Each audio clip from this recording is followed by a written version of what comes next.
Bed time story சொல்ல போகிறேன்.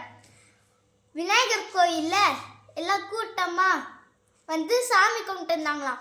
ஒரு பெரியார் வந்து அந்த கோயிலுக்குள்ளே நுழையணும்னு நினச்சாங்களாம். ஆனால் அவங்களால கோயிலுக்குள்ளே போக முடியலையாம்.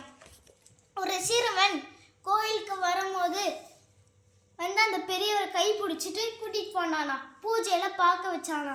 அவனோட பேர் கணபதி. அவனுக்கு வந்து பிரசாதம் கொடுத்துட்டு தண்ணியும் கொடுத்துட்டு அப்படியே அவங்க போயிட்டாங்கண்ணா. அவங்களோட ஃப்ரெண்ட்ஸ் எல்லாம் பார்த்து, என்னடா கணபதி இப்படி பண்ணிட்டியே, அவளுக்கு கொடுத்துட்டே, இப்போ உனக்கு பிரசாதமே இல்லை, ஏமாந்துட்டியே அப்படின்னு சொன்னாங்க. ஆனால் கணபதி சொன்னான்னா, நான் ஒன்றும் ஏமாறல, அவருக்கு நான் பிரசாதம் கொடுத்தா தண்ணி கொடுக்க வச்சு நான் புண்ணியம் வாங்கியிருக்கேன் அப்படின்னு சொன்னானா கணபதி.